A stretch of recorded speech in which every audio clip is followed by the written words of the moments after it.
Here we go.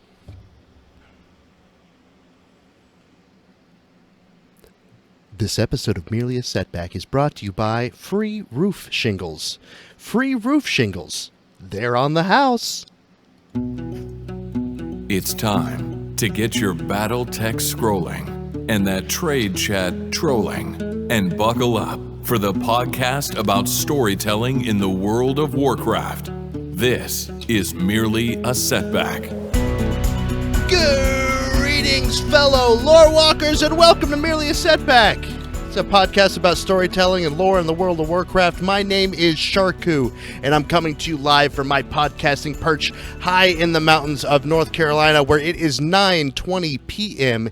Eastern Time on July the 8th, 2020. And boy, oh boy, are we about to jump into some lore and storytelling in World of Warcraft discussion. But first, as always, are my Setback Loremasters, and also specially joining us today is author Madeleine Roux of the new Warcraft novel that's coming out here in about a week, Shadows Rising. She also authored the short story that we talked about last time. Madeleine, thank you so much for being with us. We're so excited to have you on the show. Thank you for having me. It's a pleasure to be here. I'm speechless. I'm so excited. I'm so excited that you're here. We're going to. Well, I want you to be able to introduce yourself briefly here in just a second. But actually, go ahead. Tell us a little bit about. Say a little bit about yourself. Other than, I think everybody already knows. At least it's in our chat room today. A lot about the work that you've been doing with Warcraft. But tell us a little bit more about yourself. Sure. I've been a professional author now for about 10 years. It's my primary job. It's what I love to do. I've written young adult horror, young adult gothic fantasy, zombie survival books. I've done adult sci-fi, and now I'm doing fantasy for World of Warcraft. So I like to keep my career kind of fun and varied, and I don't like to get pigeonholed into doing one thing for too long. So, but otherwise, obviously COVID is happening right now, but usually I'm traveling a lot, and I like to cosplay and hang out with my dogs and cook and lift weights. So that's kind of my whole deal. So that's so awesome. Real quick, before we get to the other hosts here and talk about and do more of the interview, Horde or Alliance? That's both, baby. Both. I can't. Don't make me pick. What a cop out. I can't pick. What a cop out. I started with the Alliance. That was my first ever character in vanilla was an Alliance character, but now I have about even 50-50. So wow. I really do love all of it. I'm much more a fan of the world and the narrative in general than just like one specific faction or person or aspect of the game. So, one of you lore players. I know people keep asking, and I'm just like, I'm sorry, it really is true. I love both. So. Yep. One of those players. I'm the same way. I have tunes on both sides because I have to experience both sides of the story. So I gotta play through it at least twice. Thanks so much, Madeleine. We'll just now. It's like I don't even know how to. Jared. It's Jared. Hi, Jared. Hey, Sharky. You doing all right? I'm doing all right. Yeah. You don't seem as important anymore, and neither do you, Shoe Boots. It's Shoe Boots. He's from Canada. Hey, Shoe Boots. Hey, and I know why everyone came today to find out. Yes, I have surpassed 4.4 million gold on my quest to buy the Long Boy. That's fantastic. Holy moly. Now I feel very poor. Yeah. And I know that we're trying to rush this quickly, but hey, Sharku, guess what? Oh, God. You said you weren't going to with Madeleine here. I know, but I had this crazy thing happen to me in Warcraft this week. Okay. I was so I've been farming a lot of gold in Warlords of Draenor, so I've been at my garrison lately. Yeah. Which is kind of nostalgic. I know it wasn't the most popular expansion, but it's kind of cool to go back home to your garrison once in a while. Right. But I noticed last time I was there that oddly enough, someone has built and set up a house next door to my garrison. I have a neighbor next to my garrison. I don't know. So I went over there And sure enough, there's this little house, and I knock on the door, and a Draenei shaman answers the door. I introduce myself. I say, hi, welcome to the neighborhood. And he seemed nice enough, and it was fine until that night when I went to sleep. I just kept hearing loud yelling, conversation, music, just raging from this shaman's house, and it just wouldn't stop. So, finally about 3 a.m, the music's still going on. I had enough, and I had to be that guy. I got up, I got dressed, I went over, I banged on the door. The shaman answered and said, hey, look, buddy, I'm trying to sleep over here. And he said, oh, sorry, were we too loud? And I look inside. There must have been 50 fire elementals just hanging out in his house. Oh, wow. And they're partying, they're dancing, listening to music, they're fighting. Right. I'm like, do all these fire elementals live here? And he said, no, it's just a housewarming party. Oh, that's been your worst one so far. See, Madeleine, you're here for this week. We have to endure this every week. We've almost at 100 episodes, and that's been 100 of those terrible jokes. And that one's like, I'm disappointed in you this week, Shubus. What? That was a good one. It was the house. It's I don't know. What do you guys think, chat? We've got poor Madeleine, why are you doing this to her? No one typed that. No, they did. Oh, I got a 6.5 out of 10. Leandra's typed that. A 6.5 out of 10 from Roe, or from Roe Podcast. Yeah, so. I don't know, guys. I thought that joke was pretty hot. Boo. It's so bad. It's so bad. Anyway, all right. Let's jump. Let's actually jump right into this because and hopefully that sparked up some conversation. I am going to murder you. Don't you mean fire him? Oh. She did it. All right. Don't encourage him. Interview over. We're good. This is good. This has been great. Thanks, everybody. Madeleine, if you listened to the show before, I want to make sure that you are aware that we will usually waste like half an hour at the beginning of the show talking about Star Wars or something, instead of it being World of Warcraft related. But we're actually going to try and sound somewhat professional today, because there are so many things that we want to ask you and get into it. First, those of you that this might be the first time listening to the show, we are a story and lore podcast about World of Warcraft, and we will talk about pretty much anything that has hit the internet. So if you are trying to avoid spoilers for the new expansion, patch 9.0, anything like that has not yet happened live in the game, please wait to listen to this episode until after those things are live. We'll mostly be talking to Madeleine today about her work with Blizzard and and questions about that. We don't really want to go too in depth into spoilers about the book because we want our listeners to be able to read the book and experience that firsthand. And then in a few weeks after the book comes out, we're going to have a book club meeting. So we'll talk. So just beware.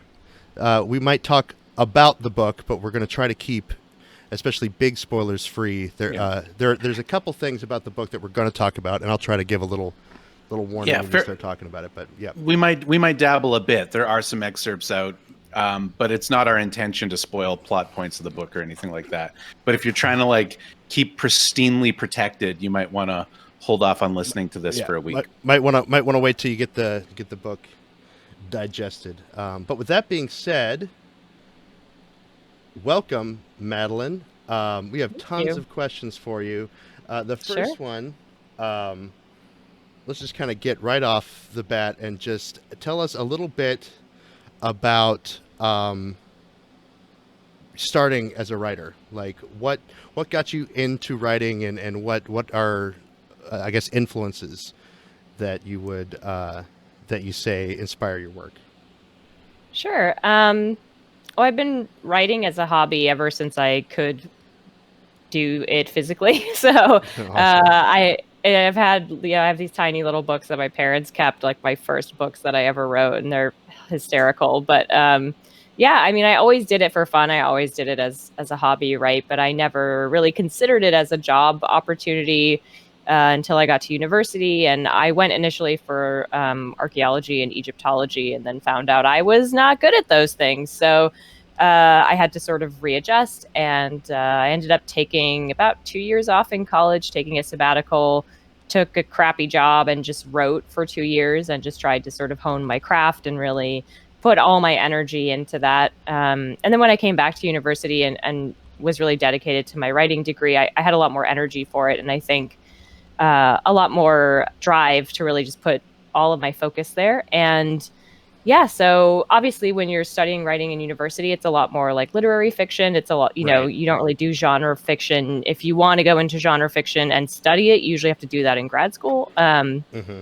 So I was actually applying for grad school when my first book got picked up. So I almost went, but I had just graduated college, and I got an agent and a book deal pretty much right out of college. So my first book came out in 2011, and then I've been publishing ever since. And next week this will be book 13. So keep the hustle on.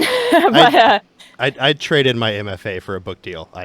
I'll just go ahead and clear yeah, the I air there. mean, I will say I have a lot of friends who went to grad school and are published now. I mean, there's really a viable path. I think. Oh yeah. I think the bigger part of going to grad school are the connections you make, especially if you kind of go with a genre focus. I think you can come away with it with some really good connections. But yeah, I just lucked out in that I got a book deal very, very quickly, very young. So Yeah. um, I want to yeah, say, didn't Sorkin write A Few Good Men in grad school or something, and then leave early to do the play? I don't remember, but yeah, it's definitely possible. I mean, Yeah. I know a few authors too who got published, even younger than I did. They had like basically not even graduated from undergrad and got a deal. So it's definitely possible. It really does require you to have done your 10,000 hours as a teenager, sort of putting in that fan fiction work in the fan fiction minds or whatever you Right. feel like doing. But yeah, so, and I would say, my inspirations range pretty widely. I read a lot of Anne Rice growing up. I read a lot of romance novels, to be honest. I read a lot of what people would classify as trashy, but I don't believe in that. So a lot of genre fiction, a lot of sci-fi fantasy. And then in university, obviously, I had to sort of focus more on quote unquote literary fiction. And I would say out of that, Angela Carter became a huge influence for me to this day. I still think she's one of the most brilliant and underrated writers of all time. So yeah, I would say, I liked Tolkien. I liked Game of Thrones when I was a teenager. I liked Game of Thrones when I was a teenager. Yeah, we won't get into that. But yeah, so I read really. I like a lot of like cosmic horror too. I like a lot of like Laval and stuff like that. So I tend to read really widely. I also read a ton of nonfiction. I try to keep it broad because I think you can only just learn things from other genres. I think it's great to have like a ton of influence coming in because you can learn something about the craft from every different genre and all sorts of authors. So Yeah. I never really restrict myself. I'm not like a one genre type of person, and that's not how I am as an author either. Like I'll always be publishing in multiple genres because that's just what keeps me going. So Can I ask you a question, Madeleine, about, because No. I know, okay. please All right. go ahead. Yeah. I'll be in the That's other what I'm room. here for. Go ahead. About that, if you could take us just a little bit through that process. I know a lot of our listeners and are writers of some sort, whether as a hobby or as a passion. That process of getting an agent, I think, is something that is such a daunting thing for so many people. Like, what does that look like? Is it a matter of submitting sections of a book? Did you have to write a whole novel first? How does that work? So I can speak to this. I actually did it in a really weird way that I do not recommend to people because I don't think it's possible to do it this way anymore. But I was publishing my book for like on a blog for free, essentially. And it's still up there. And it was an interactable story. So people would come into the comments section and kind of participate. And then I would weave them into the narrative. And that's actually preserved in the novel. Like the novel is published. It's paper, obviously, but it looks like a blog. The comments are there. I got permission from all the people who had left comments to to use them in the book. And yeah, so it actually, I got it posted a few places. It had kind of a small following. And then my agent's brother actually found it and was like, you have to look at this. This is something really special. And she agreed and got in touch with me, just emailed, and yeah, and that was it. So we were off to the races. But that's really unusual. I would say do it the traditional way, which is finish your novel. Obviously, it's got to be done. So write your novel, finish it, polish it to within an inch of its life, get some feedback on it from people. I will say a piece of advice that I give everyone is go on Twitter and follow agents, because they give free, incredible advice constantly. A lot of times they'll answer your questions if you have questions. A lot of them have great newsletters. My agent has a newsletter that's fantastic. So, and even just to find them, right, a lot of times, like what I did is I just pick up a book that felt similar to mine in a way where I was like, okay, like who represents this person, right? Like who is their agent? And it's really easy to find. You can just Google author's name, agent, and it should come up. And that's how I kind of started to refine like who, because I was in the process of submitting when she found me, which was hilarious. So I was like trying to do it, and then she ended up finding me. But yeah, I would do it the traditional way. There are a ton of great walkthroughs online. That'll take you through the whole process of, how to refine your first, chapter or your first 10 pages, however much you're submitting, how to write a really good query letter, how to find the right kind of agent, all that kind of stuff. So the information is out there. You just have to be willing to kind of follow it step by step. And it can be really time consuming. I mean, I have author friends who got rejected like 35 times, right? So it could be luck a lot of times too, right? A lot of times it's luck. So as an actor, I'm sitting here going, only 35 rejections? That's right. sounds great. That was my other degree. So I think oh yeah, really? You studied acting as well? Yeah, I was a double major. So. Oh God, I'm sorry. That's okay. I mean, it worked out, right? And it makes, I will say, it is very useful when I go on tour and you're in front of audiences in South America that are, a few thousand people or whatever, and then you have to interface with them all face to face. It's actually really useful. I don't really get stage fright, so. Yeah, that's I still get stage fright. I get stage fright doing the show. I'm not even on stage. But there you go. That's me. But no, that's super cool. I was going to even think about like how different the agent process is for actors and maybe for novelists, because like actors will have like new talent agents, commercial agents, all these different kind of specializations of agent that you should, you don't want to be going for the celebrity agents, right off the bat. You need your sure, yeah, and it's kind of similar for literary stuff, right? Like there are definitely like hot ticket agents that I don't think you'll get right out of the gate. And a lot of people, I've stayed with mine my whole career, but it's very common to switch after like your second or third book, especially if you sort of blow up. A lot of people will change, but yeah, it's pretty common to get a different agent, especially if you feel like the relationship just isn't jiving for whatever reason. So yeah, and a lot of people are like, I get a lot of questions like, oh, like you switched publisher. I'm like, yeah, that's not a thing. Like, yes, I have one agent, but I could get published with every publisher. Right. You're not like loyal to a publisher necessarily. That's a totally different side of things. Sort of like being in a movie that's done by Paramount or a movie that's done by Disney. Like, yeah, exactly. It's exactly, yeah. Cool. Awesome. All right. We have some requests in the chat. First of all, that a Warcraft romance series be begun. I wish. I would love to do it. I would love to do it in a heartbeat. Tiny Valkyrie in the chat is asking for that. Also, Alejandris is saying the steamy romance novels in game need to be fleshed out. Instead of just being a grade drop, there needs to be actually, I'm thinking like maybe a Skyrim style of having all of the books actually be able to flip through them. Yeah, Lusty Argonian Maid. Exactly. Yeah, no, I have made it perfectly clear to Blizzard that I am available for all kinds of things. So it's up to them. I'm not the person holding that up if it happens. So there you go. Awesome. Jared, what's your next? Let's let you throw one out there. Right. Hey, Jared, how you doing? You said like 4 words so far. I want to swing it back. It's like, speaking of Warcraft, I mean, it is a podcast about Warcraft. Sure. So we already asked you what your favorite faction is, but I want to kind of jump into what your experience within the Warcraft universe has been. Like, do you raid? What class is your main? Like, what are some of your favorite characters throughout? And I'm kind of being broad with it, but Jared, you get But one yeah. question at a time. well, I'm trying to get. I'm messing with you. I'm trying to cover ground. Jared's It's cool. I know. Jared's our whipping boy, and sometimes I overuse him, and I'm sorry. No, it's cool. Yeah, so I started way back in the day. I played the RTS games as a kid, and then I didn't start right at launch with vanilla. I was probably like 6 months to a year into it.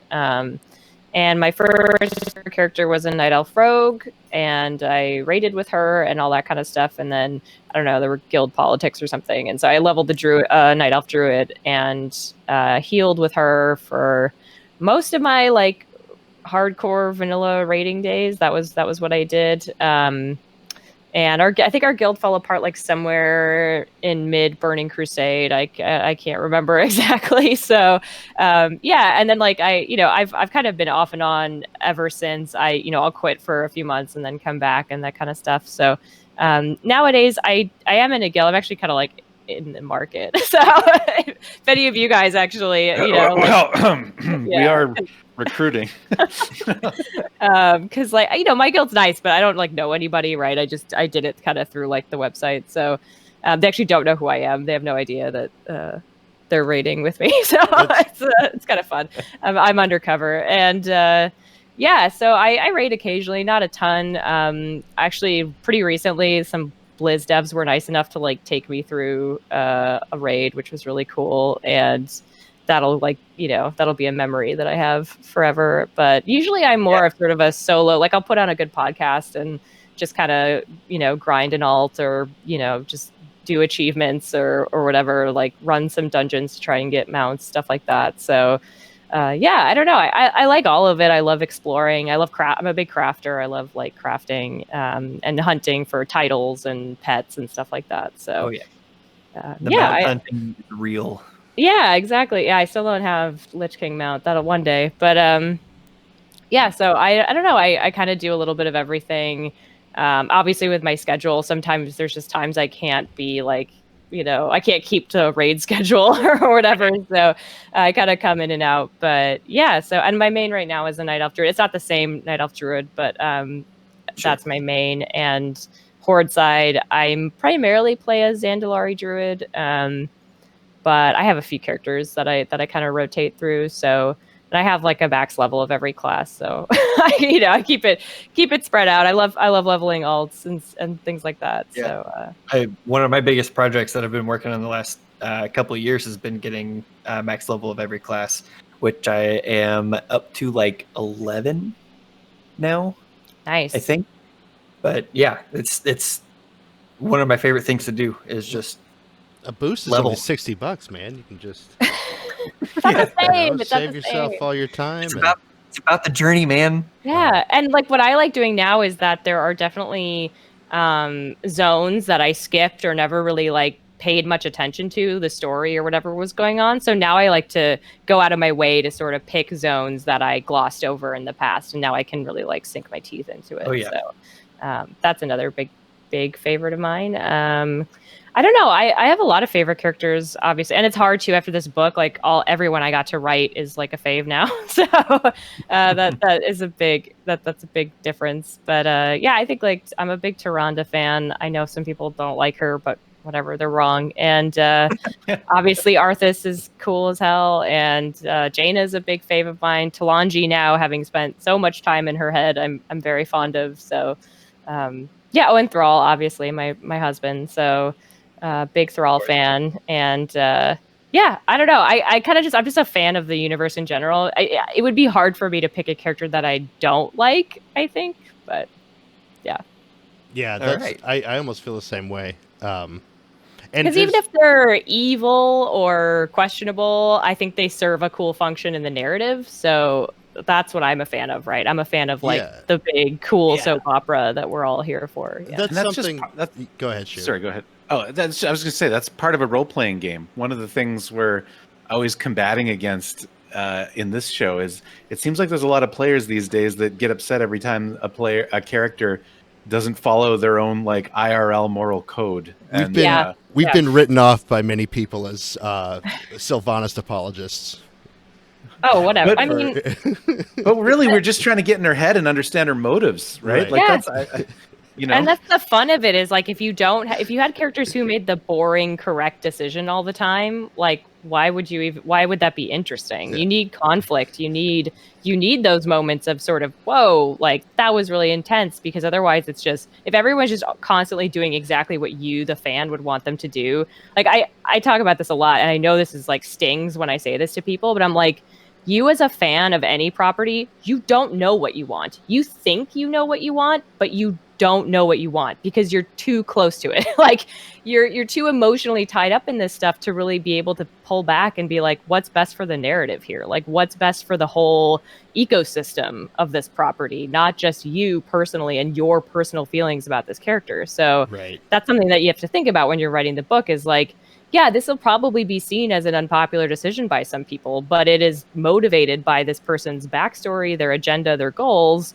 This is logically what they would do. Whether or not it makes you feel good inside is like a totally separate discussion, right? And so, yeah, I have a lot of reactions to fan service. I think it's a mistake. I think it's stupid. So I just don't believe in it. I just think it's a waste of time. So that's what fan fiction is for. Like, if you really Right. think we screwed something up, go write fan. That's great. That's like, no one will be mad at you for that, right? Go do it the way you want to do it.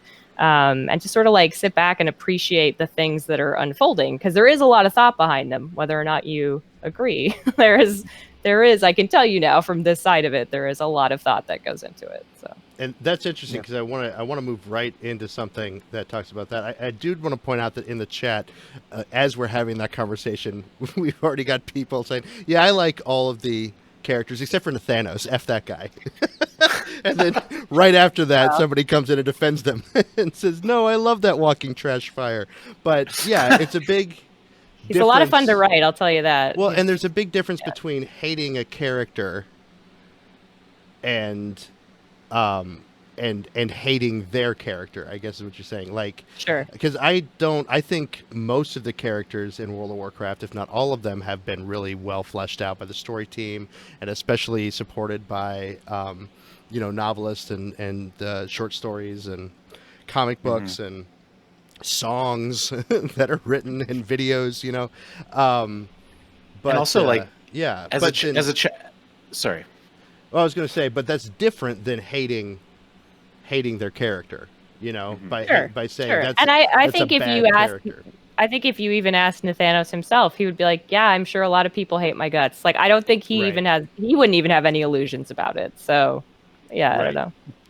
Right. I like the idea that Nathanos doesn't care that people hate him. He's like, I mean, do you think he cares? No, I don't. Do you ever give the impression that he cares what literally anybody except Sylvanas thinks about him? So No. Yeah. He was killed so many times out in the Plaguelands in Vanilla that he's like just over it. Yeah. He's over it. I mean, some of the data mined broadcast text around his when we fight him in the upcoming expansion, he's just like, "Oh, looky, you found me in the one place no one would ever think to look, my house. Congratulations!" Like, it's good characterization. slow clap. Yep. Awesome. But yeah, that's what, and a lot of the chat's agreeing with us. Multi-Owl actually said something in the chat when we were talking about fan service. She said, "My heart is now broken. I love fan service." And Meraxes adds, "Fan service can be great, but it has to be used with caution." And that kind of wanted to spur me on to my next point, which is we're going to talk a little bit about something that's going on in the novel now, folks. So if you do not want to have any spoilers whatsoever, beware. But recently, Blizzard Watch, Matthew Rossi from Blizzard Watch watched posted a little article about a certain relationship that happens in the novel between Matthias Shaw and Flynn Fairwind that everyone has been all a Twitter about. Everyone has unanimously loved and supported. Yes, thank you. I'm sure they haven't. Although they should. But in a lot of ways, it just kind of to shape this question, sort of to talk about what we were talking about, because talking about before, with that was a very popular pairing for a lot of fans. Maybe not, and like Rossi pointed out in the article, maybe not as popular as Anduin and Wrathion, which we're all still waiting for as well. But yeah, a popular idea amongst fans that romantic pairing happen. Hearing you discuss, your feelings on fan service earlier, I'm interested in how much does fan opinion kind of weigh into what you're writing, and also just kind of interested on the thought process behind that romantic pairing coming about, and really how much of that was influenced by you. I think a real cool question would be how much of that was influenced by you, and how much of it was the Blizzard team that said, yeah, this is part of the deal. I know that's a lot of questions all in one, but no, I think it has a natural. Yeah, no. So I think, I wouldn't put this under the category of fan service, right? Because there's like precedent. There's when you have that quest with them. I mean, obviously, maybe for people who are exclusively Horde, it'll be confusing. But you have that heist quest with them, and there's clearly some chemistry and some banter going on, and that was sort of the jumping off point.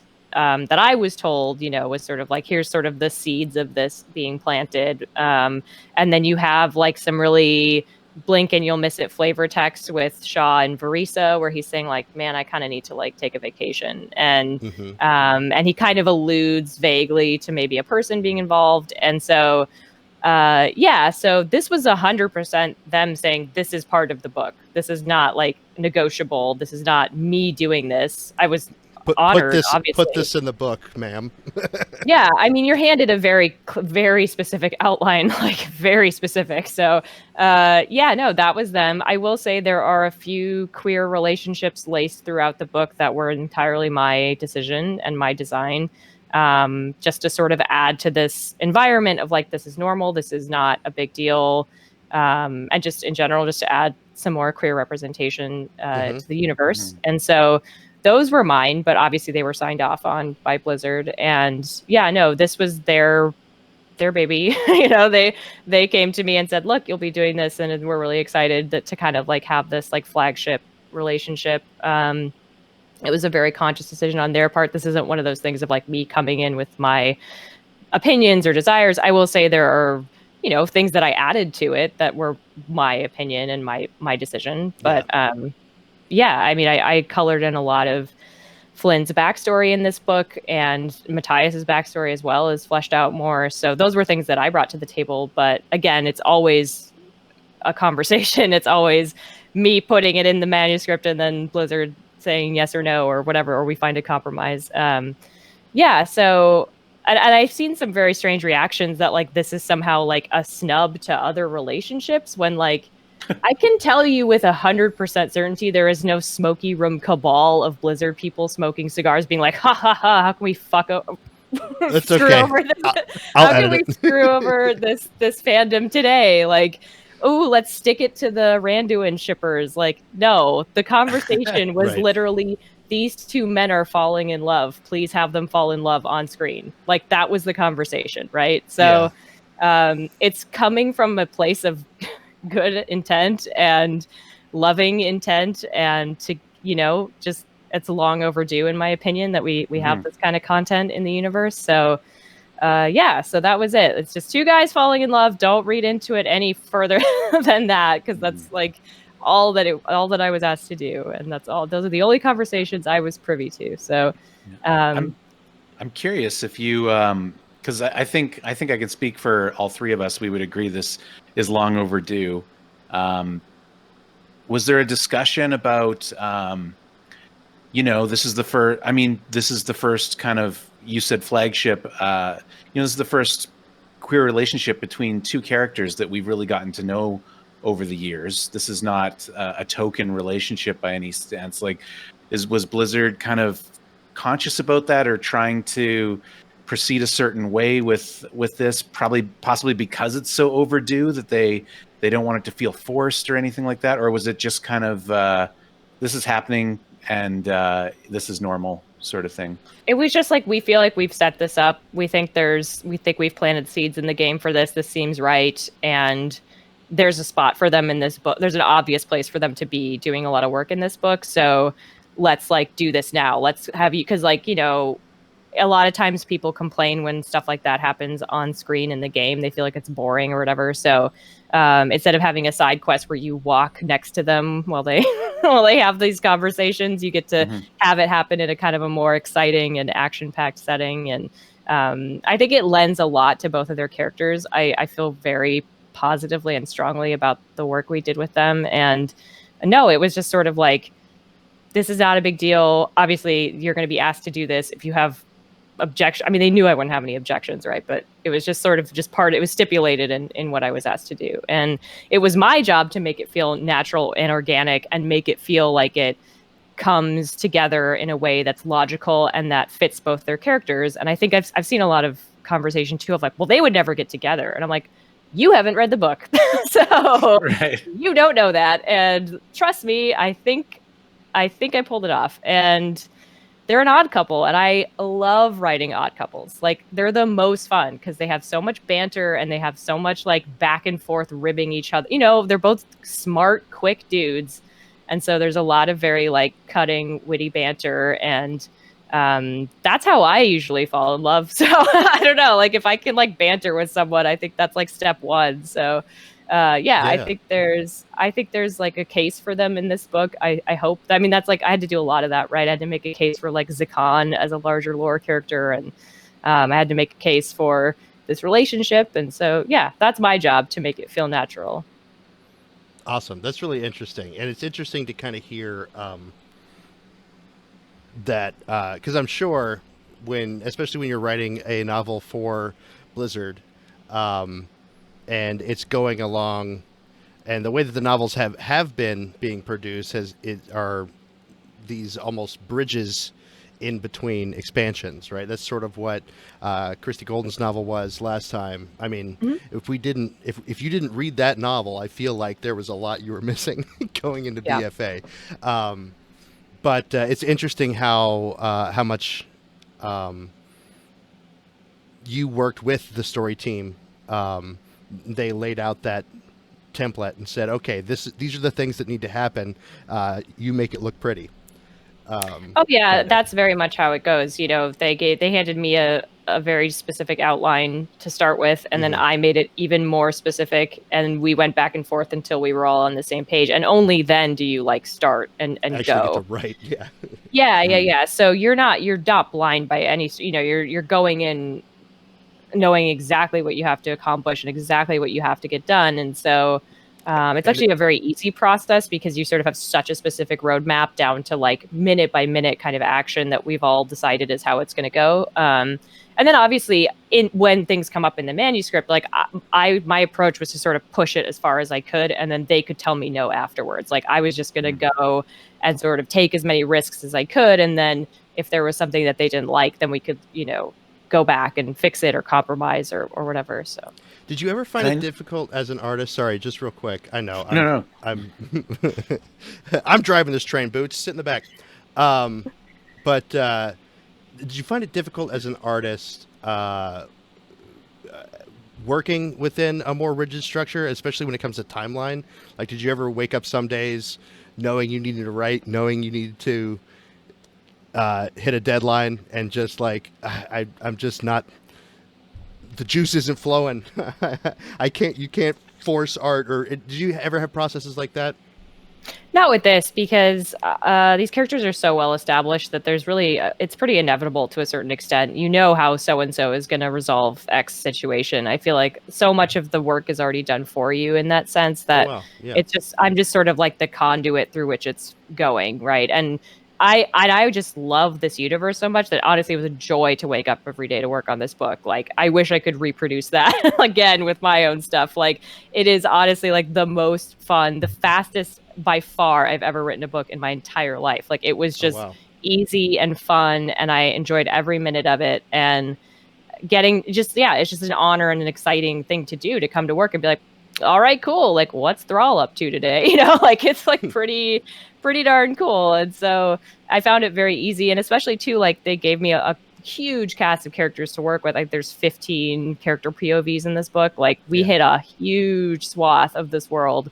And so I never kind of got bored. There's always like a new person to, you know, play with that day. And, you know, and I got to do some really cool stuff with already well-established characters. So yeah, no, there was never that sense of like, oh boy, like here comes so-and-so, you know, like it was honestly just a lot of fun. And even the characters that I didn't know as well, you know, that I had to do a ton of research on, at the end of the day, you're still like doing research on a video game. So it's, it's pretty darn easy to do. And yeah, and then I kind of fell in love with those characters, right? Like, I didn't know a ton about certain people, but now by the end of it, I'm a big fan. So yeah, and it's fun. I come from a fan fiction background, so mimicking voices comes really naturally to me. That's one of my favorite things to do. It's like kind of a party trick that I love doing in my writing. So yeah, getting to like write Flynn Fairwind is, you know, pretty much the most fun you're gonna have from a writing perspective. So I could see that. Shubus, you had something.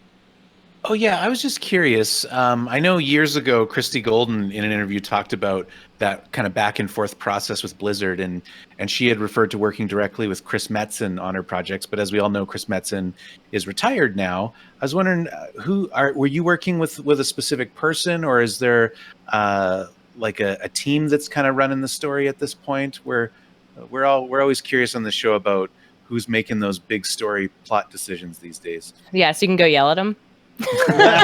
Not me, but maybe Shark. You want me to narc, is what you're saying? Is it a Fraziabi? Because if it's a Fraziabi, I know where he lives. I actually don't. I shouldn't say that on the internet. So you have sort of it sort of goes in stages. Like, your initial interaction is more with the editors on the Blizzard side, but also at the publisher side.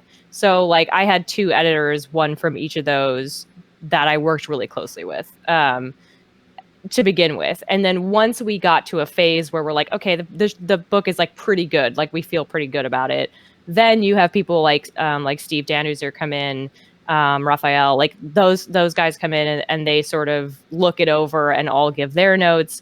And then you have people who are like, it's their job to just do like very small kind of lore minutia stuff. So yeah, it's kind of phases, right? Like, you get like, you kind of refine it to a point where you all feel pretty good about it. And then once you have that, then someone like Steve comes in and gives, you know, high level thoughts and smaller detail thoughts. And you just like refine until everyone's happy. Awesome. Jared, throw in one more question here. We're never going to get to all of these that are in the notes. Come on, Jared. By the way. But then I want to weave in some of our listener questions. Jared. So we, as Sharku had mentioned earlier, we had discussed your short story, A Moment in Verse, a couple of weeks ago. And what was it like, or what were the differences? Did you have more fun writing just a fun little fling of a short story, or did you have more fun writing this, you know, huge novel from the point of view of, like you said, 15 characters? And it feel very different, to be honest. It felt like almost like a chapter or 2 that got pulled out of the book, because there is like seeds of that relationship in the book. There's 1 or 2 like direct callbacks if you're close reading to A Moment in Verse. So yeah, it is a very similar process. I will say it was fun because you're telling a complete story, so you're kind of, you know, it's a challenge to kind of just do that in 10 pages or whatever. But right. And it was cool. Like, I used to be a big poetry nerd, so it was fun getting to like flex those muscles again and actually like write a Fraserian sonnet. Hadn't done that in 10 years or so. So, you know, it's cool to like contribute to some lore in the sense of like, oh, here's like what poetry from the Blood Elves might sound like. But yeah, no, I mean, it was just sort of an idea that I came to them with, like, hey, like we kind of didn't get to give them a ton of screen time in the book. Let's do something nice for the fit. Like, let's do something nice and cozy for the fans. Everyone's kind of struggling right now. And yeah, so it was just kind of a spur of the moment thing. But yeah, it was a lot of fun. It was honestly, again, no different than kind of going to work on the novel itself. So Cool. similar concerns, similar similar anxieties, I would say. Right. So Well, I also wanted to thank you for that story, because it read to me like a meeting with my therapist, almost literally, especially the point where you start talking about where the word fine and how much she hates when he says, "Oh yeah, I'm fine," or whatever. My therapist calls that the F word. We talked about this on the show before. Yeah. And I'm not allowed to use that word in our sessions anymore. And I thought I think it's a really cool, just little, especially short stories. I feel like might even be, for me, I would think that they'd be tougher to write, to make something, even though it does feel like a chapter just pulled it, but it's it a has different skill. It's a totally different skill. Yeah. Complete, yet only 12 pages, and or however long, not too lengthy, but have this, and I think that was accomplished really well in Moment and Verse. But thank you. Yeah, it's a different skill. I still do short stories now and then. I usually get asked to contribute to an anthology once or twice a year. Mm-hmm. So it's not something I've totally lost my game for, but it's definitely once I have to sit down to do it again, I'm like, oh boy, okay, this is a totally different thing. So. Well, let me knock out some questions that our listeners have asked in social media over the past week or so. And chat room, if you guys have any questions that you want to ask, be respectful, be polite. But I'd love to try and grab some from the chat room as well. But first of all, Lord Nathan Mayakis asks, and I don't know how much of this question you can actually answer, but I will ask it anyway. How much, if any, of the Shadowlands expansion story was revealed to you in order to write the book, and do you now know what the next 3 expansions will be? Obviously, you can't share that information, but do you have that information? Absolutely not. I don't. I actually know next to nothing about Shadowlands, because this book isn't really about Shadowlands at all. It's really about getting everyone on board at the right place, physically and emotionally, for this expansion. So, if you're expecting a book like set in Shadowlands, that is not what you're getting. So no, it was very need to know basis. Like, there are most of the Shadowlands plot I have no idea about. So, and I like that. I don't actually really want to know, unless I was, if that was my job, then yes, clearly I would want to know. But yeah, no, I don't even think I'm going to do the beta. Like, I want to go into Shadowlands as, fresh as possible. So I really don't know much. I know fragments of things, I guess, that I had to put in. That's really it. And I think if you read the book, you'll see that, like, I'm not lying. Like, I think you'll see that, like, I guess I've gotten perhaps some tidbits, like I've managed to weasel some out of some Blizzard employees, but like I really don't know much at all. So did they tell you what the best covenant is? No, I don't. And even if I knew, I wouldn't tell you because I wouldn't want to influence anyone's journey. Yeah. Wow. Well, can you tell the balancing team that they should stop influencing our journeys? Sorry. Am I? Again, I have no say in any. Like, I have my power begins and ends with, like, the style. Not even necessarily the content of this book, but the style and delivery and certain very tiny details. I know you've been really generous with your time lately, Madeleine, with all these podcasts and shows. Has anyone been asking you about class balance and class design in your interviews? No. Welcome. No, you're the first. Welcome to Merely a Setback. What Madeleine, what you need to understand is we designed this show to sound like a bunch of, people hanging out in Discord after raid.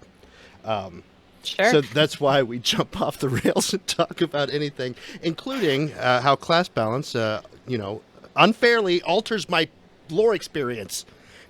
But anyway, That's why you got to have 80 alts like I do. I'm all set to go. Oh, anyway, okay. I'll get off my soapbox. Another question. Aeon asks, what, and you spoke to this a little bit, but what is your writing process?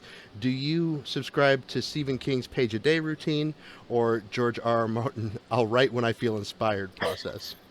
Or never, in the case of George R. R. Martin. He hasn't been inspired for a gave while. up.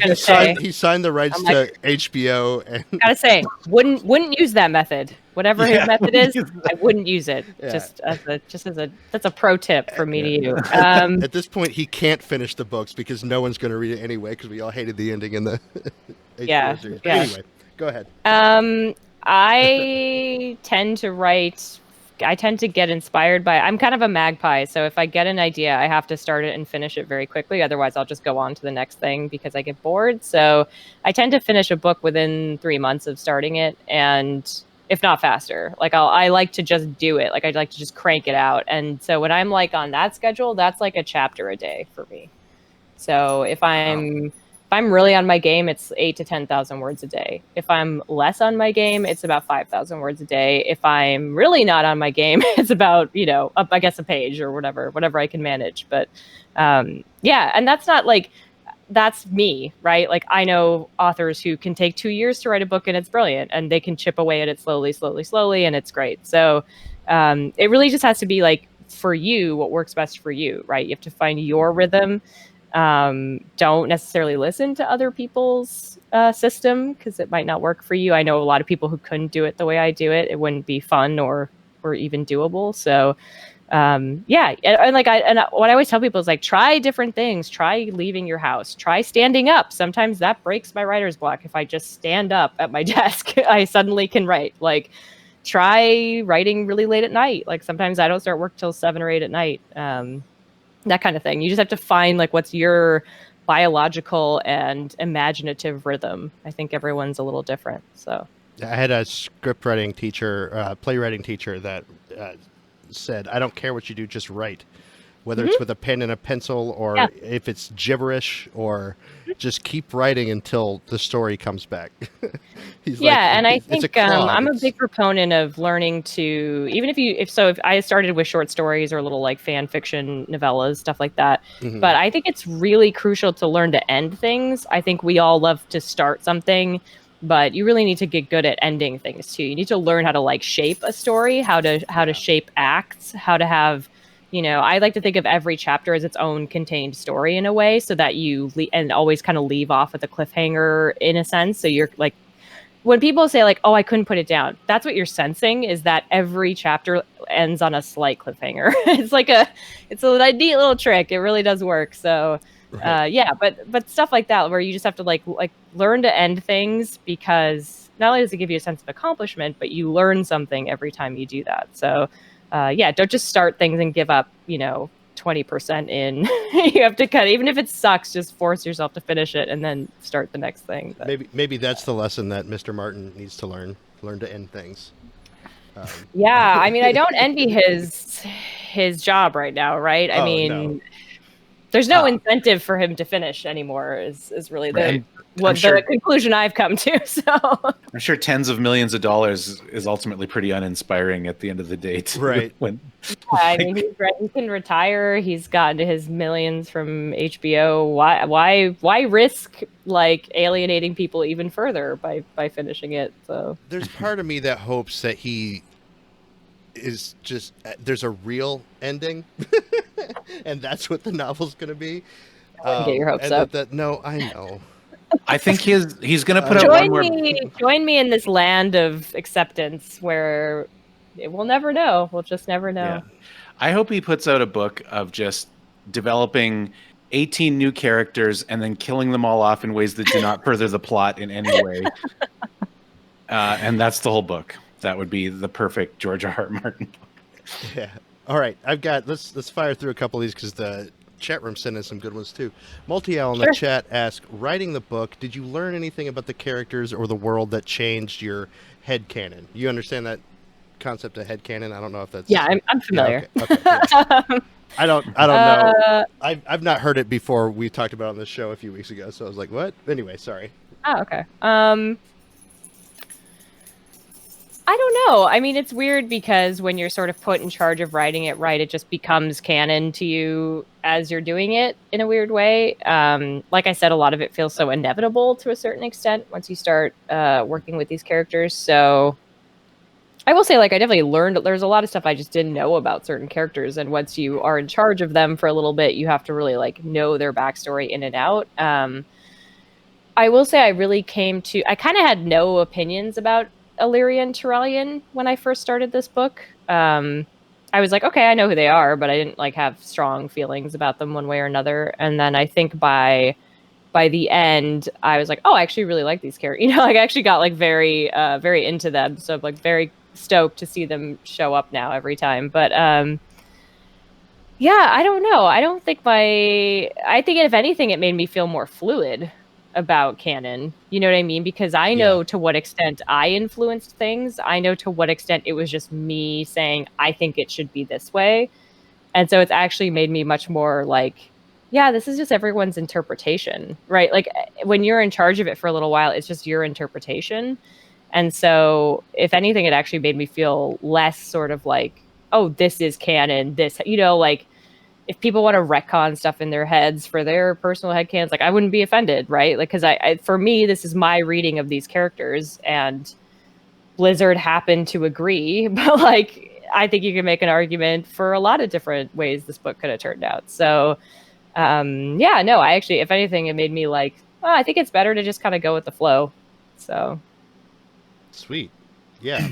Ein Flindermaus asks, I would love to hear more about the process of expanding the Blood Elf and Nightborn cultures. Like, what did you center on when you decided on that particular poetry style?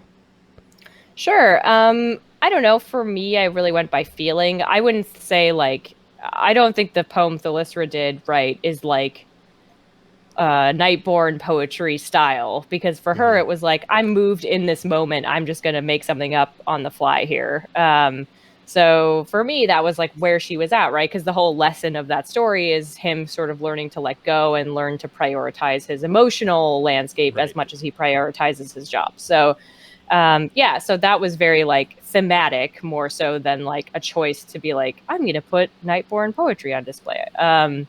But with Lorthamar, because of his emotional and mental landscape, I wanted to do something very structured, something very rigid, which is like a sonnet has a really, a very structured approach. They're very difficult for that reason. So I agonized over that poem. I also like knew from data mining that Kael'thas was like potentially coming up again. So I wanted to make the poem about him and sort of Lorthamar's unhealed wounds from that whole situation. So yeah, I don't know. I mean, for me, it just felt right. I just felt like, so to me, the Blood Elves have this very like high art sort of feeling, this sense of tradition and grandness, like grandiosity. So having something that was a structured sort of for us, something that feels like an old style of poetry, I think just fit to me. It just made sense.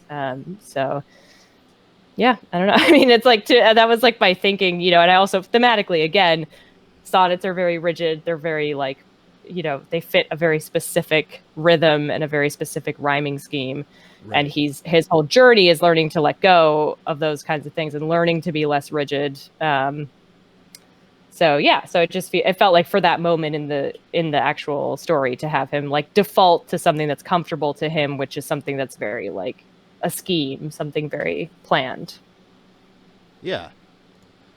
Yeah, I agree. Sorry, I had like a total brain fart moment at the end of here. I was just like, wait a second, am I alive? You're good. You're good. Well, All thank you. systems go. All systems, no. All right, get on my level. 211 asks, you said you were going back to zones and sinking your teeth into certain stories. They want to know if there are any specific zones that you think are underrated or you would like to go back and rewrite and work some of the stuff in the game. Honestly, I would love to redo Westfall right now. I love yeah. that zone. I have a lot of nostalgia for that zone. The prologue of the book takes place in Westfall specifically because I was like, Westfall doesn't get enough love. So here you go, Oh, yeah. Westfall. Here's my love especially note from me to you. For the OGs that played Alliance side back in vanilla. Yeah, like, you that's spent what I'm saying. Yeah, half That of was your our life, Barons. half of your life in Westfall. Yeah. Westfall, yeah. Yep. Yeah, I mean, just having been fresh off of when I was writing the book, I was fresh off of Classic, so yeah, Oh, yeah. that was very much on my mind. And getting roasted by my guildmates, like, "Where are you?" I'm like, "Kind of busy, actually. Topped Can't out at, like, level tell 19. you why." Yeah, can't tell you. My poor mage was stuck at like 58 in the Oh god. winter, spring, or whatever. But yeah, it's like kind of busy. Can't tell you about it. But yeah, I think it has so much potential. I think there's a little wasted potential in terms of telling a better, more well-realized story about homelessness and poverty. So, yeah, I would love to get a crack at that. I think This will be a fun not a one. sexy answer, but I think that's like, but it's so near and dear to my heart. I just would love to see Westfall like get a little more love. Yeah, I'm all about it. Lasania? I'm not sure how to say your name, chat, but it says, I'm sure you're the expert here. How much can Tyrande deadlift? I'm not the expert on anything, is what you need to understand first. Well, on deadlifting, I feel like you would be. Oh my and god! plus, you've she written has, Tyrande, so right. She has well, first of all, she has rage on her side, which is always for me. If I'm angry, I always have a better lifting day.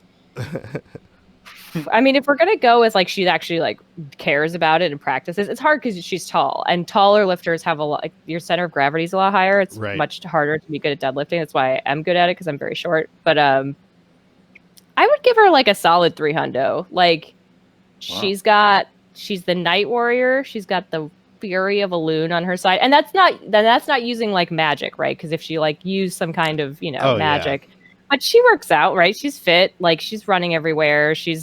I guess I always laugh because every character in this game looks like they work out 8 hours a day. I Like, know. Right. all the just like schlubs, like all the like wine dudes just rolling up around Stormwind. They're just like jacked, that makes me laugh. Some body types could use work in this game, but yeah, no, I think she could do a cool 300. That might even be lowballing her. I'm not trying to like. Quick follow-up. I love her. But... Quick follow-up. What can Malfurion deadlift? Ooh. Okay, that you can turn into a bear with a ponytail. So that would be. I mean, with his height and his body comp, at least 500. At least Ooh. that might be lowballing. That's like doable for real guys. Whoa. Sorry, What? lost my computer for a Oh, sec there. yeah. Sorry, my computer's like, let's go to sleep. This is a good time. it's they're going, hey, he said an hour. Yeah. All right. A few more. We've just had so many questions. I want to try to get to at least most of our. Oh, you're good. Fan answered one, and this one might be a little too spoilery. I don't know exactly how you can answer this one, but I'm interested as well. Sim wrote in and asked us, you mentioned in your interview with Jen from Morally Grey that you would have 4 characters die if you could. They want to know who these characters are, and can you tell us why? I don't actually think I was throwing out 4 as a joke. I was just saying that as a joke. I can think of 2, honestly. Right. Every time you don't eat your vegetables, George R. R. Martin kills a Stark kind of thing. Sure. From a narrative perspective, this is solely based on narrative perspective. This is not a reflection on me liking or disliking these characters. From a solely narrative impact perspective, I think Zakan and Sierra Moonwarden could have gone. That's for me. If I was just had totally free reign, this is not something Blizzard ever had in mind, by the way. This is just me, like, if I was writing this book totally free, but with the same general outline that was given to me, I think I would have killed those off. Yikes. Yikes. And I'm not Zakan is Zappy Boy, right? You asked. Different. Yeah. You'd kill. I'm trying to imagine what the internet would do if Zappy Boy died. You Right. kill Again, that's Zappy Boy. not me passing judgment on those characters. I mean, he's like a little cinnamon bun, right? So if you really want to go for the throat, you got to go for the throat. That's how. So, thank you, because I feel somewhat more justified in at the beginning of BFA. We, of course, everybody was all up about like why is Sylvanas being so crazy, and I had the theory that Jaina was going to be the Alliance's Sylvanas. She just hasn't gone down that road yet, and that there was going to be this big vengeful push against the Horde, and Thrall was going to try to stop it, and then Jaina was going to kill Thrall. Everybody's like, you can't kill Thrall, but man, I thought it was. I do actually think that was telegraphed a little bit. I was thinking that similar things when I first saw some of the. You just made my life. So no, I really do. I don't think you're reading into that. I think that was coded a little bit, but I will say though, I like that that's not what happened. I mean, I like big swings, so I would have liked it probably, but like for me, I like that Jaina actually is moving away from that and is like learning more and becoming a more self-realized person. And in this book specifically, I think she really stands as sort of the moral center for a lot of the content in terms of like trying to pull back and see things from a more neutral standpoint when some people are too deep in to really do that. So she actually, I think, I really like that she sort of has realized that going down that path of just pure vengeance is like not good and not wise. And that's a big theme in this book too, is, you know, people having to learn that lesson on to varying degrees. I know you don't have chat on, but they're drilling me right now because before I didn't even read chat before I asked you that question, and Manny in chat is saying Sharku's going to push you to say you want Jaina to kill Thrall, and now they're all shouting bingo. I don't want it. I don't want it. Like obviously, I love Thrall. He's one of my favorite characters of all time. But like, again, I'm always going to be bowing down to the narrative. What serves the story and the narrative? What has the greatest emotional impact at every single moment? So, and you know, and it is hard when you do one of these books because you're not allowed to really think that way on a grand scale. Like I didn't get to plot this book really in a way. So when I'm coming to write it, I have to find much smaller scale ways to do that, right? To get those emotional impact moments. And I think that's hard because I think a lot of people would look at what you're given and sort of be like, this is too much. Like, how do you have any creativity here? How do you really do anything? But I think you have to approach it in a different sense. Where you're like, well, I have to see where can I make my mark and then attack it that way. So right. And I feel like, you know, Jaina killing Thrall, if that was the storyline they were going to take her down, is the same as, you know, it would be similar to Sylvanas killing one of her sisters or something. Like it's something that it's feasible that could happen, and I don't know. Or I mean, if Sylvanas could have killed Malfurion at the beginning of Battle for Azeroth, right? Like but there's no personal relationship between her and Malfurion. You know, you do Jaina want that like real. Yeah, you want that connection there to make it hurt. Sure, more. yeah. It's Anakin fighting Obi-Wan. You know, it's Star Wars. There's bingo for you. Well, guys. Sylvanas, I think she had the higher ground, if I'm not mistaken. I think they were pretty level. Sylvanas had the ground. Actually, that part of Darkshore is not super hilly. Yeah, it was dunes, after the cataclysm. You know, it is a bog of sorts. Vanderlyle wrote in asking concerning the new characters such as Apari and Tayo. What is your inspiration for them? There's a lot of questions here. I'm just going to throw them all out there, and we'll put it. Oh yeah. What's your inspiration for them? How early in the story creation process did they appear, and did you write the story and create the characters to fit the narrative, or did you create the character and write the story around them? They're very much cogs in the larger machine of the story. That's how I think of all characters, really. I never really come up... I mean, unless like a character inspires the book itself. Mm-hmm. Otherwise, I always approach characters as sort of a mechanism that fits into a larger machine. So I would say Apari started to take shape in my first outline that I sent back to them because we really needed someone to sort of be the face of this like troll rebellion. So... I wanted us to have a third, because Sira and Nathanos are great, but I wanted one more person to sort of represent their faction and represent their opposition to everybody else. So yeah, so we needed another person. We needed someone who could kind of be the voice of the dissenting trolls in that sense. So she came about pretty early in the process once I had a crack at the outline myself. And for me, it was really about creating someone who not only felt really like they slotted into the world nicely, like my hope is that, I mean, obviously now I've told everybody that I made her up, but like my hope is that if you don't know that, you'd be like, oh, is she in the game? You know, like maybe I missed this character. Maybe she's in a sub quest, you know, she's in like a side quest somewhere. So I wanted her to feel like a part of the world. I also wanted her to have her own, you know, motivations and backstory and agenda, because I am not interested in writing just, you know, one-dimensional villains. So she kind of functions as this foil to Talanji and all the things that Talanji is obsessed with. To a certain extent, Apari is also obsessed with those things. She's just coming to them in a different way, or they're slightly twisted. So she's kind of this like broken mirror image of Talanji in a lot of ways. And I don't want to say too much because like it's spoilery, but you know, when you find out about her backstory, I hope it all sort of like coalesces and makes sense.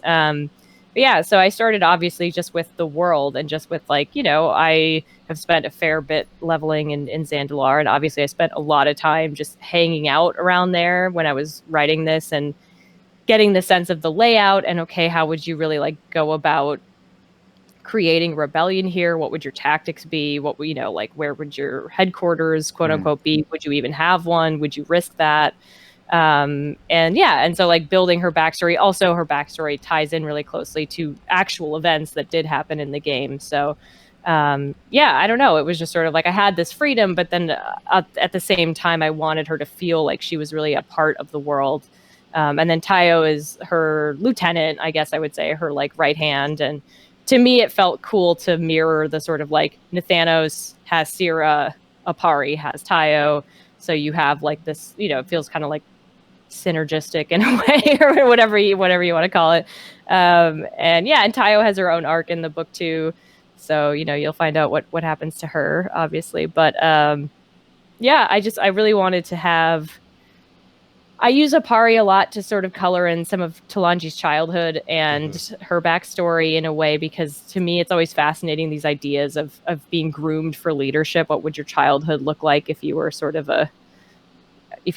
tiny Princess Talanji? What would you be doing? You know, what would you be doing as a 9-year-old or whatever? So I think that's kind of I use her as a window into that. So we learn more about Talanji too. But it's just, yeah, it's a lot of like little fiddling to make sure that they feel correct with the world, but then they also feel like their own person, but then they also feel like they're a World of Warcraft character. So she's like she's a little bit of that larger than life epic feeling to her. You know, she has this like pretty intense disfigurement from an old war wound, and she has like a tick pet that's always like with her that's pretty gross. And you know, you want to like create some mythology, you know. Yeah, well, I feel like the novelization character, like novel characters, if you will, that are at least introduced for the first time in novels. Christy Golden, for example, is known for making these iconic characters. Like, what's the Jaina's Apprentice shoe boots? The gnome. Oh my god. You know, she's like there were some that came back, right? That they're in Before the Storm, and they kind Kindy. So yeah, Kindy. They come later on in the expansion. There's Kindy, who's Jaina's apprentice in Kindy Sparkshine, yeah. In what's the Jaina book? Not War Crimes. Tides of War. Tides of War. Yeah. Who made that whole story happen? Like really fleshed out Jaina's anger with what happened at Theramore and all sorts of stuff. And yeah, same thing with the lovers in Before the Storm, the Safi and Saffronetta Flivers. Yeah. So yeah, I think it's really they're kind of the unsung heroes in the lore in a lot of ways, because yeah, thinking about them almost as it's almost, I don't want to say heartless, but to think about characters as cogs in a machine, but it really makes sense. Like the theme, the lesson, you know, the story is what you're serving, and it's what the characters are serving. And if it's not if it's not producing right, you put a gear here, to release Yeah, attention. you have to adjust things. You have to be willing to adjust things constantly if it's just not working in the larger context. And and I think it's also kind of nice because no one has any like baggage with Apari, right? Like this is a new character, so you're not coming in with any preconceived notions of who they are. Yeah. You don't like have an opinion about her like you do about Nathanos or whoever. So it's cool because now it's like this is 100% up to me now to drive what you think about this character. And that's a really fun little mini thing to do in a book like this, where everyone else, I feel like you're going to have an opinion coming in to literally every other POV character. So, so it lends me some flexibility in terms of being like, okay, actually you get to build this person before your eyes and sort of show you how they fit into this world and show you what purpose they serve. And when I was chatting with the Blizzard Watch people, it was just cool to hear their interpretation of her, right? Because I have I'm so sure I won't move the needle on a lot of people's opinion about like Nathanos or Talanji. Like I think a lot of people's preconceived notions will be the same more or less towards the end of this book. I don't know. Hopefully not. Hopefully I adjust your feelings a little bit. But I think with her, it's like, it's cool to hear what they think because she's just totally new and all her own kind of free agent in this book. Awesome. So I want to ask one more question from a fan, and then I'm going to give the co-hosts a chance to ask a final question. Sure. And we're going to wrap it up. Okay. Hopefully. This is fun. I'm fine. We can go till 8. It's cool. Okay. We'll go. You know what? We'll just go till 8 or 9 or 10 or, go ahead and call in your delivery. And, I've got more wine somewhere, so yeah. Thanks so much. Texas Crazy Horse asks, or TX Crazy Horse. I don't know if the TX stands for Texas, but why wouldn't it? It does. I know. I know Crazy Horse. They used to raid with us. They ask, why is Paladin the best class in the lore? That's what's literally word for word what they wanted me to ask you. Why is the Paladin the best class in the lore? I do love a Paladin, I gotta say. Right now, I think my main Paladin is a Light Forged Draenei. Yeah, that's my main Paladin right now. I think the first one I ever leveled legitimately was a Blood Elf Paladin male.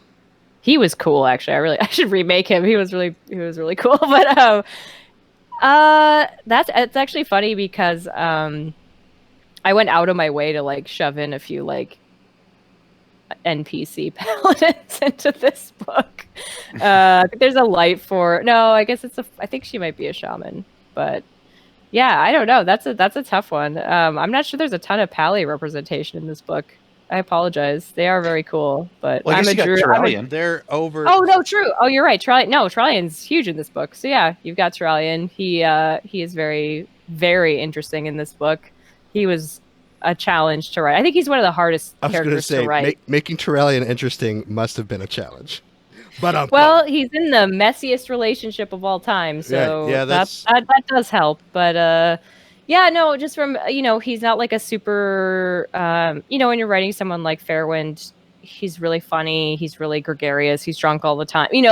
There's a lot of like easy ways to make him exciting and interesting. So it is like it's a challenge to kind of like pep those characters up and still make them feel like themselves, right? Yeah, I'm not like he's not like cracking jokes constantly or something, Turallion. But I think that was him and Illyria specifically were some of the hardest characters to write because you really want to maintain their characterization and maintain their personalities, and that can be a challenge because like my kind of way in is always sort of like humor and action and stuff like that. So. But yeah, there's a lot of Turallion in this if you are so inclined to love a paladin. Yep. Well, I appreciate your try, but the correct answer was paladins aren't the best characters in the lore. Oh. Mages obviously are. Druids are because I'm biased. Mages are. I love it. Not druids. Druids all the way. But anyway, I'm 80% sure that's a troll question that slipped by our intern. Oh, it's fine.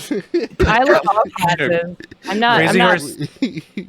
Go ahead. He's on my current raid team, and Yeah. he asked me if I would put that in there, and I said I'll type it in there, but I don't think Sharku's actually going to read it. I had knows to. me now. Lo and behold, I had to. I wanted on the to. teleprompter. He Yeah, I has was to. gonna say. If you put it on here, I'm gonna say it. You know the way it works. I'm Ron Burgundy. Okay. Go F yourself, Go San F Diego. yourself, San Diego. I love it so much. That's such a good movie. Cool. All right, you guys, pull one of your favorite questions or ask anything, or I don't know. We're, just hanging out. Go ahead. Okay, well, first of all, Madeline, if I don't get another chance to thank you so much for doing this. And I course, forgot you're to mention earlier, my Draenei Shaman neighbor who was having the housewarming party that I talked about earlier, he's extremely excited about Shadows Rising coming out next week. He's going to read it on Kindle. All right. But, I like that one. but I do, like that one. I do have a question though that came up. I was really interested in what you just said about going to Zandalar to write about Zandalar, and I think you might have implied that you did similar things writing about Westfall. How is that to be writing about this fictional world that you can kind of go to these places when you want to get a feel for the place or write about the place, and potentially even like, oh, I need a character here. You can actually go to Westfall and find a character that lives there and write a story about them. Like, What I did. Yeah, I mean, I slipped in a bunch of like tiny NPCs from the game just because I was like, well, they're here. I mean, they're part of the world. So this is, if you needed to report it to so and so, you would do that. So, yeah, it's really cool. It's like you're spoiled, right? Because you have like the music, you have the atmosphere, you have all this like this huge, sprawling 15 years of content and experience. And I tried really, really, really hard to capture that. I did spend a ton, I had all of my mains parked at the different areas in the game that I needed to use because it matters to me that it feels authentic to the game, that it feels, and you still want to change, add something, you always want to add a little bit to be like, well, this is how it smells, or this is, like here's some more little details that feel logical to that region. But for me, that's so like the music and the atmosphere and the sound is so tied to my memories of the game that it really mattered to me that I preserved that experience and made it feel like you really got a sense that you were in the correct place at the correct time with all the right smells and sights and sounds and feelings and weather and things like that. So yeah, no, I was very careful about that. I mean, I did it with Traveler too. I wanted to make sure that it felt accurate to the game experience at all points. I mean, almost to a fault sometimes where they were like, well, okay, well, you have to say the trees are purple. Like, I was like, okay, but they are. I don't know.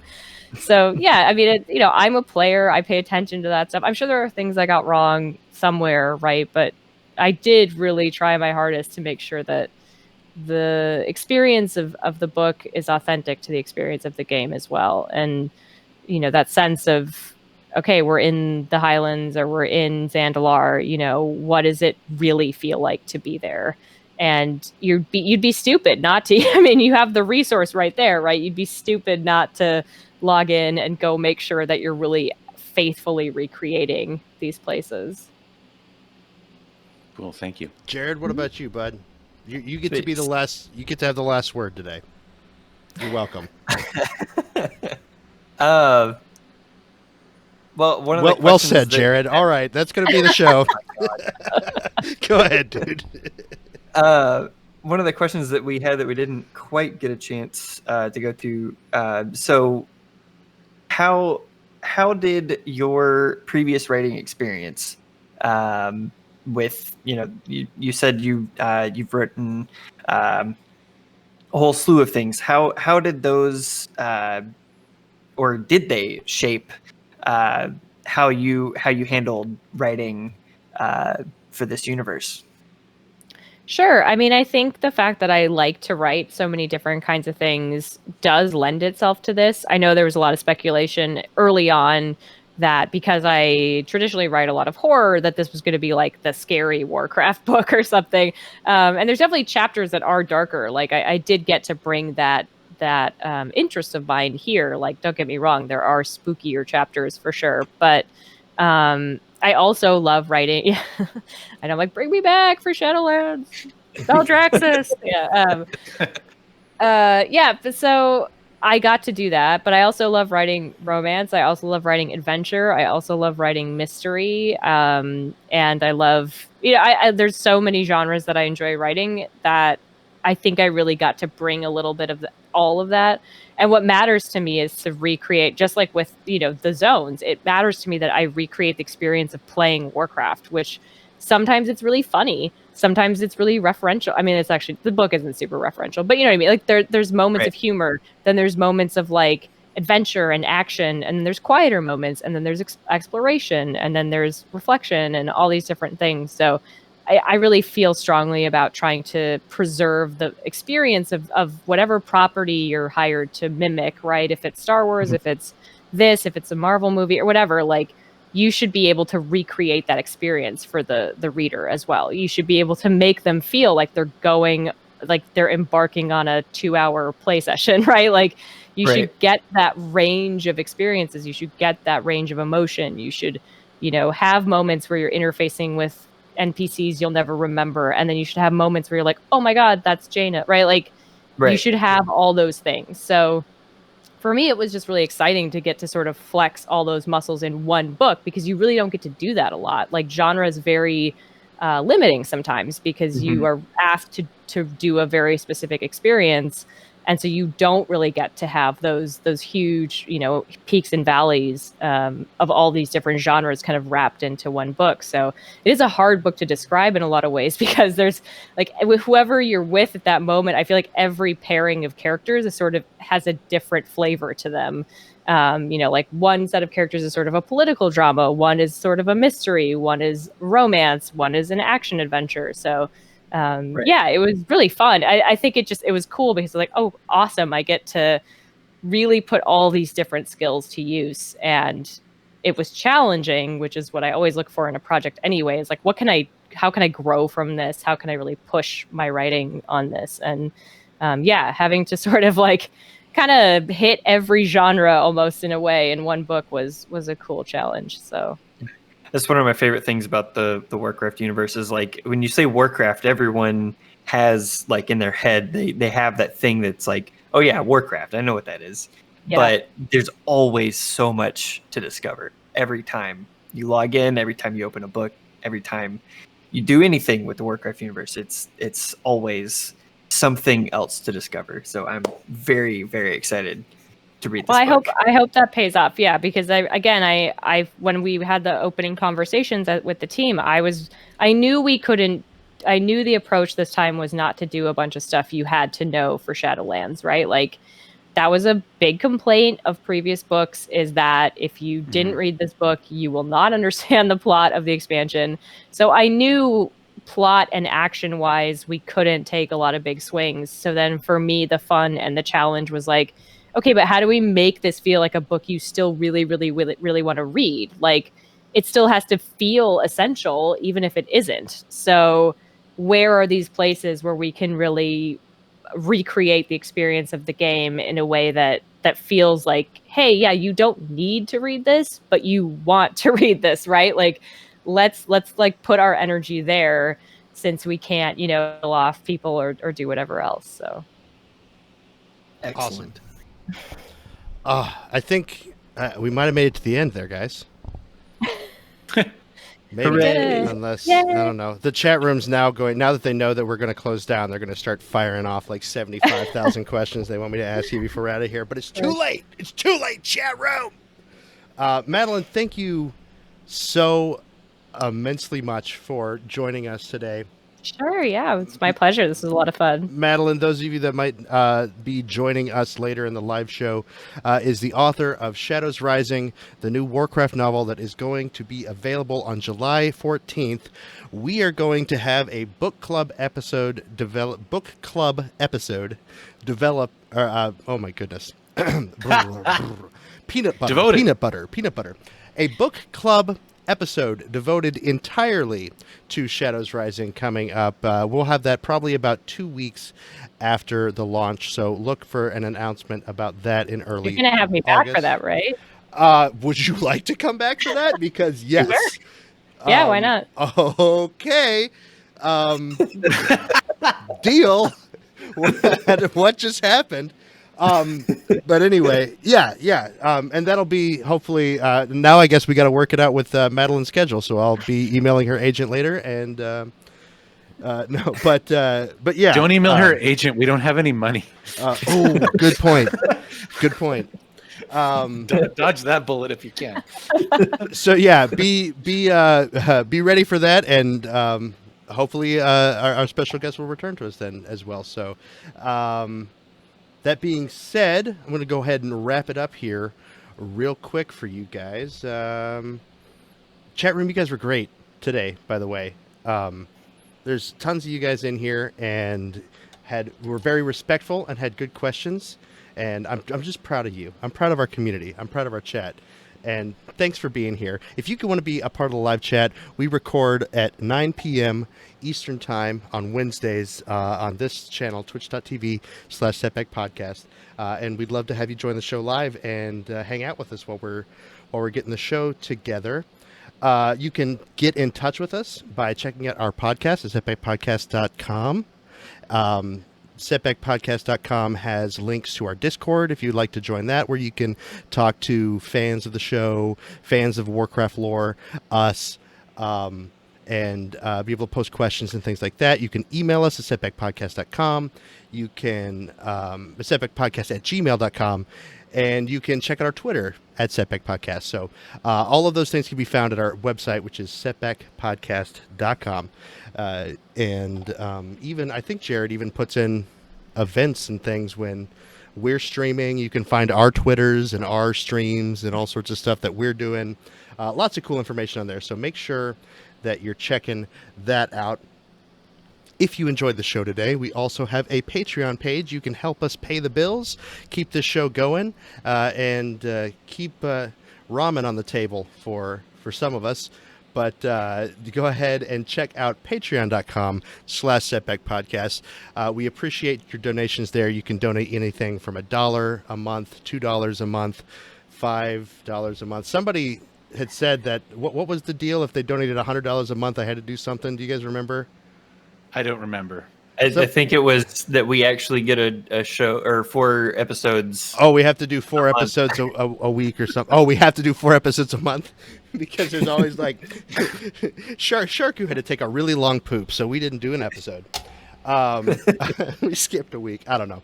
Yeah, that's true. I guess I should probably promise that.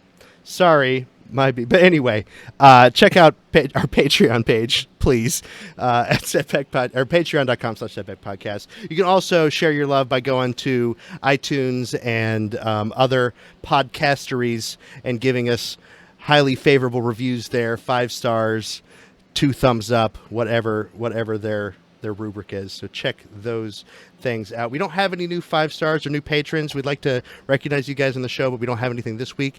I'm sure we're going to have a bajillion next week because Madeleine was so gracious to come in here, and everybody's just so excited about the new book. I can't wait to read it.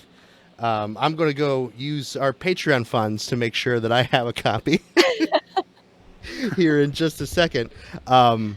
But thank you so much. Madeleine, you got the last word here. Is there anything you want to pitch? Anything you want to add that you want to tell our fans? Where we can find you? Do you stream or anything like that? Oh, no, I don't stream or anything cool like that. You can find me. My Twitter handle has been above me, I think, or below me this whole time. You're free to come at me about your grievances. I also have a publicly listed email. So if your grievance is spoilery, actually, please don't put it at me because I don't want people to get spoiled for the book. I have a publicly listed email on my Instagram, which is the same handle as my Twitter account. And you can email me. I almost always respond back as long as you're respectful. So if you want to geek out about something in the book and you don't want to spoil it for people, I'm here for you. But I honestly, I don't have anything else. Obviously, if you like Shadows Rising and you like some of the genres that I dabble in, please maybe consider supporting some of my work that's not Blizzard related. I would really appreciate it. And thank you for joining us. Thank you for all your support so far. I can't see chat, so if you hate me, I don't know. I frankly don't care. And I hope you love the book. I had like literally the most fun writing it, and I really do love Warcraft. So it's been a pleasure, and I hope you guys have me back sometime. It'd be fun. We absolutely will. And for audio listeners, that handle is Authorroux, AUTHOROUX. Yep, that's the one. Check her out on Twitter. Thank you so much. All right, boyos, you got anything going on you wanna plug real quick before we get out of here? Catalina Wine Mixer is recruiting. Oh my gosh. That's the name of your guild? We are the Catalina Wine Mixer. We are Alliance, Wormrest Accord. All are welcome, but especially ranged DPS and healers. Wow, I'm like tempted to switch servers because I love that guild name so You much. gotta if you're an author for Blizzard and you're not on an RP server, you're not doing it right. No, God, no, I would not be on an RP server. Oh, Are you kidding me? We're an RP server. Oh, well, I'll just ignore that. I turned off all chats. I turned off general chat. I'm like, I don't want to see it. I don't want to see your COVID conspiracy theories while I'm just trying to level this ult. Like, I'm out. See, honestly, Warmers Accord has been some of the least trolliest times I've ever spent. And because people are so protective over the RP thing, like if someone starts to troll and like vote for Trump, COVID's fake, and like people were like, no, and they get banned pretty quick. Yeah, that's good. Well, I mean, I also in the next few days, obviously, I'm keeping chat off too because I don't want to like see people dogging my book or whatever in Gen Chat. I don't need that in my life. Well, I'm just trying to mind my own business and level my ults. So. I know all RP realms are different, but I will give a plug to Wormrest Accord. You don't have to RP to enjoy it. People just kind of RP publicly, so you can kind of just consider them. What's that? Are you guys all in the same guild? No. Sharku and I both play on Wormrest Accord, though. I have a Horde guild on Wormrest Accord. That's better, but Jared doesn't play Warcraft. He's just here. See, actually, I'm the one that doesn't play Warcraft. Jared's the one. Most of my time. Yeah. Jared used to be on our realm, but he joined a guild that was on another realm. Yeah, he left. He left, and he's hanging out with Manny and Jocelyn from For Azeroth on their dumb guild raid team. Our great guild / raid team. Thank you very much. You left us. You left us. Sorry, Jurassic Park reference. All right. Yeah, hold on to your butts. Wormrest Accord is the best. Yeah, I mean, I once spent an entire evening just standing in front of the cathedral in Stormwind because a warlock happened to walk by with their demon out, and all the paladins and priests got in a big huff about it. How dare you walk in front of the cathedral with a demon?